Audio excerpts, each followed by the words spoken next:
RWBY Volume 7, Episode 9, As Above, So Below. This episode, of course, is the first episode of the new year, and I'd say it's a good episode. It was actually a really entertaining episode. They did a lot of stuff that I loved. In all honesty, there were small moments, but I'll look back on it and be like, you know what? It was a good episode. It won't be one that I'll rewatch a million times because not a ton of epic stuff happens in it. It's just things that I wanted to happen, things that felt good to finally see happen. They were slow stroking the truth for 2 months. It's just been super slow. And this episode, they're just release the truth everywhere. And it was great. It was fun to have that. Jacques got arrested. That was fantastic. The scene where he sweats and he's nervous because he doesn't know what to do. And they showed the videos playing, but it's focused on him and he's messing with his fingers like this. I love that scene because everyone hates that guy, as we all should. And it was just fantastic. I was like, yeah, look at him squirm. What a douchebag. And it was an amazing scene. Weiss got to arrest him. That's why she gets up here with the pillow.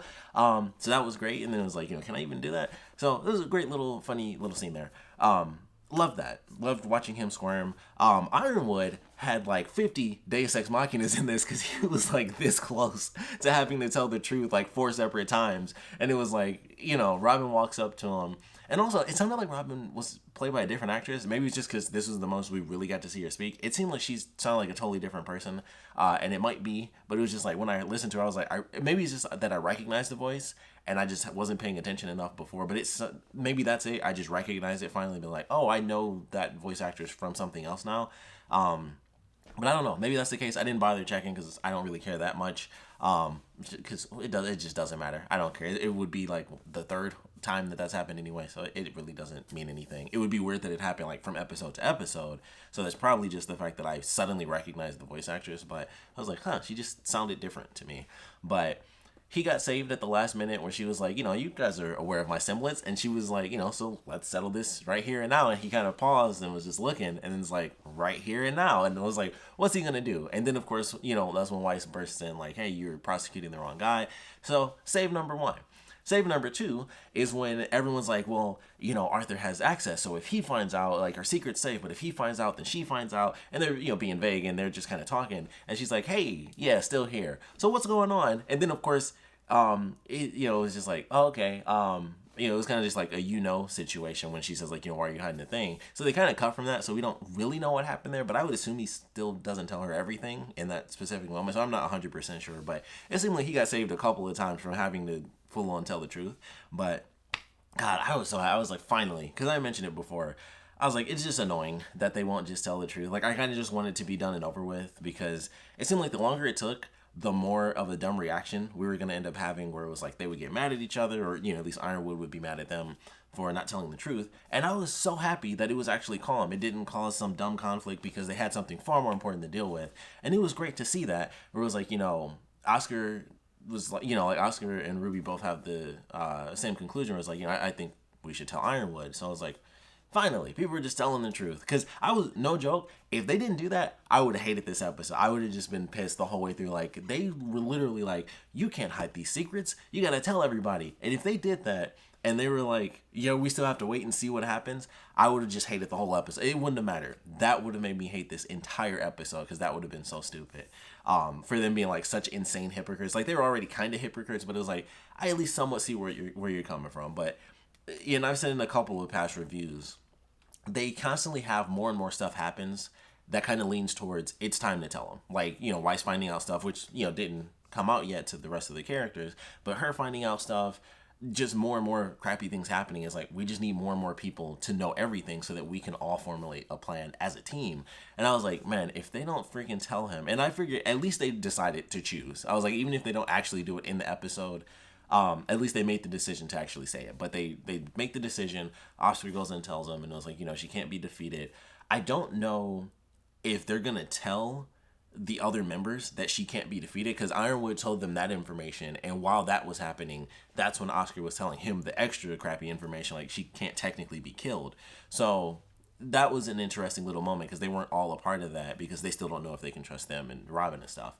So it'll be interesting to see if he decides to tell them that specific portion because, of course, Robin's going to ask. She's going to be well, we found out this, and then he told you something extra, so what was going on there?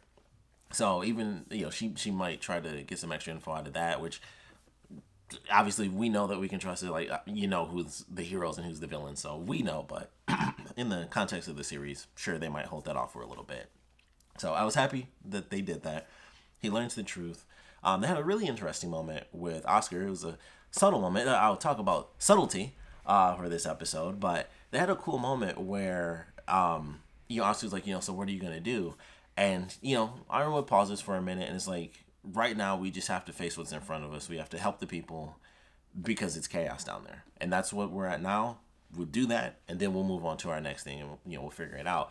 And then Oscar says, like, he'd be proud of you. You're becoming the signal that he wants you to be. Like, a city in the sky kind of holds more value. And he was about to say, is like, you're saying that as if you were there.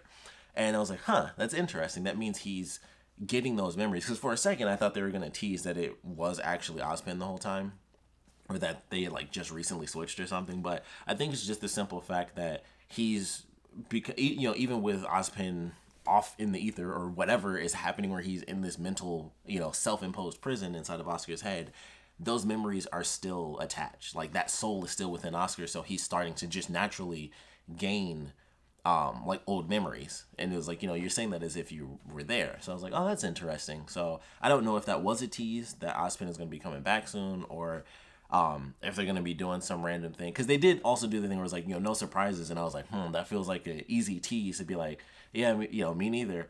And it seemed like it was an easy tease to have it happen. But then I was like, well, it just wouldn't make any sense, because of course it's Oscar, because Ozpin, he literally left. He literally was like, you guys know my secret. I'm out of here. I highly doubt he would come back at the last minute. Maybe, because he's technically still there, because he did help with the ship thing. So he's listening. He's definitely listening. So it's possible that was him, and he made the decision to do it, and they were like an official team. It was truly Oscar and Ozpin like together. So it's possible that that's the case, but I saw it more as just he remembered. But I felt like they did do the teaser. It was like, no more surprises. And then I thought they were just going to cut. And if they cut there without him saying anything, I definitely would have been like, that was totally Ozpin. But since he actually said something, I was like, maybe it's not, but I don't know. It was just the way it was done. I was like, I'm kind of in the middle. Maybe Ozpin is back, maybe he's not. But I was happy that they told him. Like I said, Jacques being arrested, that was great. He was whining and complaining about it. I'm curious to see how things are going to work out for the family. Obviously, Whitley was there, and it's kind of like, my dad's gone, my sisters are gone, my mom's an alcoholic. But with Jacques gone, I assume things can only get better. So I'm looking forward to that. So we'll see how it plays out. They have more pressing matters at hand. But it was good. I enjoyed that portion. And then, of course, things were getting chaotic in the town. It was really funny when they had the people grab the dust. And I was like, well, that's fire dust. And they threw it into the fire, and it like blew up like a little bit. And people like backed up. I was like, well, yeah, it's fire dust. Like, why would you throw that in a fire and stand super close? Like, I would have counted that as an explosion. If, obviously they know in the world, but I was like, yeah, I'm not going to just throw fire dust and stand right next to it. I'm like, of course it's going to do that. Like, it's literally fire dust. That's the point. And it just made me laugh, because I was like, why would you throw it? So it was basically, a lesser version of gas. And I just thought that was kind of a funny little moment. But town's being overrun. We have like the icy woolly mammoths, the little jaguars come back. Maybe I'm just super confused, and maybe it's just a thing that happened and it's just there. But that giant hole in the wall, I don't remember that being a thing, unless I'm just mistaken. The closest we come to that, as far as I can recall from previous episodes, is technically in the opening, where they have all the characters on the buildings and stuff, which I assume will be the next episode, where we get to see them, kind of do some cool stuff. But I was like, where'd this giant hole in the wall come from? I felt like that's something that probably should have been shown at some point in the series. The whole time they've been there, and it would be like, oh man, that hole in the wall that's not fixed up, that's where they're all going to come in. Because I was like, oh, it's a bunch of them, and of course they'll like bash against the wall. I figured, yes, of course they'll get in. And then there was like, no, there's this giant hole that's been here this whole time, and they just ran in, and I was like, well, I didn't see that one coming. I guess it explains where they came from in the first place, when they actually do land, and it's probably somewhere, and I could have missed it, but I felt like they never made a point to show that off, unless I'm seriously forgetting some insane explosion, which I don't think I am. It was just a hole in the wall, and I was like, I've never seen that before. And then just, all the Grimm just kind of stroll on in, and I was like, oh, well, that really sucks. I thought they would like, I thought it would be like, of course they're going to get in, because there's going to be an action episode. But I didn't think it was just going to be like, yeah, doors wide open, go ahead, guys. I didn't think it was going to be like that. And like I said, unless I forgot something, which I don't think they put a focus on a wall coming down this season yet. So that was just new, and I was like, oh well, that sucks for them. That's bad timing. So that was just a crazy little moment there. But they did some good stuff. They did some good stuff there. They had a surprising moment. I don't know what it means.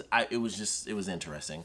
But coming off of the whole kiss debacle with Ren and Nora, they have the scene where it's like, our thing is to save the people. For some odd reason, I thought this was the thing that didn't work, because it was like Ren was super into it, like, yes sir, we'll listen to you. And then it was like, our goal is to protect the people, not destroy Grimm. And he seemed upset by that. And I was like, this seems oddly like back and forth with his character. Like I don't know. It was weird. I was like, I could kind of connect it to the things that he's gone through before, but I feel like it would have made more sense for him to have that reaction if it was in reverse. If it was like, our goal is to kill all the Grimm, not protect the people. I could see him doing that, because then it would be like, well, if we don't protect the people, they could be wiped out. If we're worried about killing these Grimm over here, then we're missing the Grimm that are actually hurting someone. And I was like, I could see him having that reaction if that's what was said, but Clover was definitely like, we'll protect the people first. And I just felt like that was kind of weird for him to have like this pseudo sad reaction instead of being himself. Like, even just being more stoic, even if he wasn't like, doing the militant thing, even if he was generally just more stoic, it would have been like, yeah, that just fits. But he was oddly sad, and I was like, that doesn't seem to work. But they had Nora grab his hand, and I was like, oh, is that subtlety? Once again, it's subtlety. And it called back. I believe the tune was their song. I couldn't tell. I was like, I was trying to figure it out, but it was super short. And I was like, I can't really tell what this song is, but I was like, they're on an airship, and they do it where, she grabs his hand, and I was like, okay, coming off of the whole kiss deal, I was like, interesting how they seem to reenact what I consider the perfect moment for them, relationship-wise at least, was, the hand-holding thing, and it was her grabbing his hand this time. So that was an interesting little thing. And then, of course, they go to Yang and Blake, and it's like, oh, look at that couple. Here's this other couple. And they kind of look at each other, and then they cut, and I'm like, I don't know. I get annoyed at this point. And it's like, it's this weird thing where I don't give a crap about it either way. Like, I'm not, like, against it. Like, oh, they're shoving it in our face. I don't care. My issue with it is that they show it, but they don't commit. Like, at this point, like, I was annoyed with the Ren Nora thing because I just assumed they were together. So them kissing just seemed stupid and like 3 years too late for me, because I was like, I thought they were already together. I just assumed, poof, they kissed off scene. Been there, done that. For Blake and Yang, anything, honestly, would be great, because they always look at each other. They're always hanging out. It's like, it seems so dumb. I just don't understand it. Like, it's so confusing, because it's like, it's not like it's Cartoon Network. It's not like Rooster Teeth is putting this on Cartoon Network, and Cartoon Network is like, we can't have two girls kissing. It's Rooster Teeth. They made it themselves. They're putting it out themselves. They can just have them kiss. They could also just have them hold hands or something, but they just look at each other all the effing time. It's the same thing, with the truth stuff, where I was like, this is annoying to keep seeing, where they talk about the truth, but they won't say it. It's the exact same thing. They look at each other, left and right. They're just staring at each other, face to face, all the effing time. They're hanging out. I could say the same thing like with Ren and Nora. It's like, they probably kiss off screen, but we haven't seen it. But I don't know. It's so confusing and weird to me. And it's like, just have them be a couple instead of this weird in between where it's like they're always together because they like each other, but at the same time we don't actually just get to see them do that. That's the weird part. It's like they're building up to this amazing thing, but it's so dumb to do that when, in the same regard as Nora and Ren, they're basically together now, especially with this volume. Like, and I enjoyed it because it was like, it seemed like they were building up, but it just goes back and forth. It's like, I'm glad that they have those more subtle moments where it's like, yeah, they're actually just hanging out together. But when they do stuff like that, it's like, at least just do the hand-holding thing. You did it for Nora and Ren. They're looking, and they see them. It's like, oh, well, obviously they looked at each other because they're like, well, we kind of want to do this too. Then just have them do it. I just don't get why it's a weird tease, because it just doesn't matter at this point. They're not going to not be together. And I think that's what annoys me the most. Is like, if they're not, that's the craziest thing of all.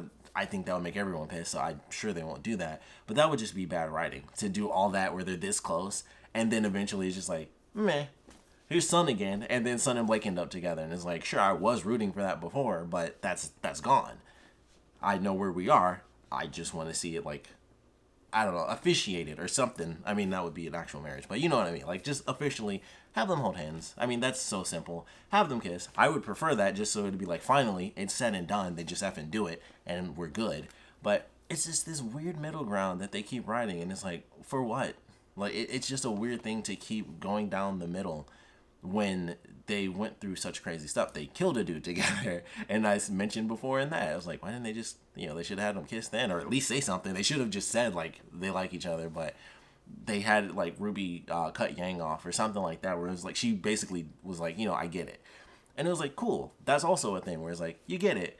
And at this point, it's cool. They can just kiss, or they can just hug, or do something that's actually physical and not just, they're hanging out buddy buddy. It's like, they're more than that. Why can't they just show it? It just feels weird that they won't just do it. It's like they're teasing it, like, oh, we know you guys want it. Wait for this. It's just not gonna matter. It might matter to some people. Maybe it's just me, because I don't care about relationship stuff in shows, like, ever. Even if I'm rooting for it, it's just like, I just let it happen, because it's not that big of a deal. It's not like a Disney movie. When you do it for 4 seasons, it's annoying. When it's an hour and a half, yeah, sure, it's cool, because it's like, I waited like a little bit. In the grand scheme of things, I haven't been waiting like 3 years or 2 years for them to do this stuff. So the longer it gets, like, the more annoying it is. Like, for me at least, it's the less special it is, because it's just like, they're just together, and just let it be that. Let them hold hands, or let them kiss. Let them do literally anything physical. It's like, if they don't have to kiss, I really would have been like, if they held hands, I would have been happy with that, because I'm like, at least they're doing something actually physical to just be like, yep, they held hands. I'm sure they have. I'm sure they do. And it's just like, I don't know, it's weird. I mean, obviously there's stuff where they held hands before where they're like running away, but it's just like, I don't know. It's a weird line. Sorry to ramble on that, because I did enjoy the episode, but that just gets me every time where I'm just like, it bugs me so much that they have this weird tease, and it's like, they've gotten to the point now, especially after the whole Adam thing, we know exactly what's going to happen. And if it doesn't happen, then everything's been a waste. Like, why have them so close together? So we know for a fact, we should at least, they're going to be a couple. So why hold it off? Like, why do this weird tease? The Ren Nor thing, like I said, was just dumb, because, like I said, I must be crazy, because I'm like, I for sure thought they've been together for like a year or 2 years.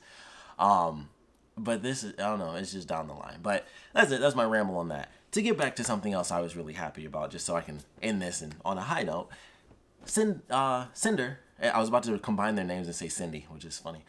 Cinder and Neo are in the show. I was super happy about that, because I mentioned before, I was like, man, we're currently episode F9. I don't know how many episodes we're going to have in the season, but nothing's really been happening, and we got 2 fairly important characters coming in to the city, and it's like, all right, who knows with the Salem stuff, I mentioned that before, I won't even bother with that, but we officially now have Cinder and Neo there. They've been there for a minute. They showed Neo, she had, like, the whole deal going with the green eyes. I was like, man, it would be, I knew it was Neo, but I was like, it would be so cool if that was Emerald. Like, I would have just loved that, because I just like Emerald, and it would have been cool to be like, all right, Emerald's there, so whenever Cinder does show up, they'll, get back together. But that would also probably mean Mercury was there, and possibly Salem was actually on her way. I knew that wasn't going to happen, but I was like, man, that would be so cool if it was actually Emerald doing that. But it was like she's walking around, and it was a full disguise. So I was like, all right, then it's definitely going to be Neo. But I was happy. I was like, finally, they're in it. The truth has been told. They're going into a cool action episode. The truth has been revealed about Arthur. They mentioned that he was killed. I forgot exactly what they said, but he was killed during some specific thing. And I was like, that sounds like something we might actually get some content on, because I was like, that seemed like a very specific thing for them to talk about. It wasn't just like, oh, they thought he died because he disappeared or something. It seemed like he did something very specific and like faked his own death, or he genuinely was injured and he just happened to escape and was like, you know what, I'm just gonna get out of here and heal somewhere else and just kind of leave my life behind. So I feel like we'll get some extra stuff on that, especially odds are it'll come from more like a Penny storyline type of thing, because it's her and then obviously her father being in line with Arthur, where they were kind of competitors when it came down to who was going to choose what, or who was Ironwood going to end up choosing as far as like this next big thing. And obviously Penny was chosen, so it'll be interesting. I think we'll get some extra info on that. But for now, overall, even though I had my full ramble moment with the Bumblebee thing, because I still don't get why they're riding the line on that, I really did enjoy the episode. I was happy that they told the truth. Robin's a little bit closer to getting the full truth, and I don't I don't really care much for the other two council members. I highly doubt they'll really even show up again. They might pop in there, but I don't think it matters. If they know the truth, they'll just be like, oh, really? So for Robin learning the truth, that'll, be more important. But should be an action episode next week, which would be great. Cinder and Neo will hopefully actually be in the next episode, because we've had stuff like that happen where it's like, oh, crap. And then it's just like, let's focus only on this. And that's probably what's going to happen, because they could easily focus on action, which I wouldn't hate. I think it would be a fun episode to watch, but I want to see what's going on with Cinder and Neo. If they run into Tyrion, which I doubt will happen, that would be great. Odds are, and I hope it's in the next episode, because at least considering it's in the opening, I assume it'll be important, but I feel like the next episode would be the Tyrion, Robin, and Crow fight, so that should be pretty cool. So I'm looking forward to that, whether it's the next episode or not. Either way, that'll be cool, but I was happy with this episode. I was pleasantly surprised. I was like, all right, let's see what we get. And I was glad. I was happy to watch it. Excited for what we get next week. And we just kind of have to wait and see. Hopefully it'll be some good story stuff. It'll be fairly fast paced. I assume we'll definitely get some action. I would love to see Harriet fight, new waifu. So anything she does is great. But all in all, good episode. Of course, would love to know what you guys thought about it. So please put your comments down in the comment section below. Let me know your favorite parts about it, least favorite parts about it. And of course, with Cinder and Neo officially being revealed to actually, be in the city now, I would love to know what you think is going to end up actually happening with that. Are they going to fight against the other villains? Are they solely going to focus, of course, on, taking down RWBY? I would love to know your theories on exactly how things are going to play out. And I would love to know how you'd want them to play out. I think we all have what we want, but we also know, I think we all can separate what we want from what we really think is going to happen. So I'd love to know both from you guys. So please put your comments down in the comment section below. And of course, thanks for watching.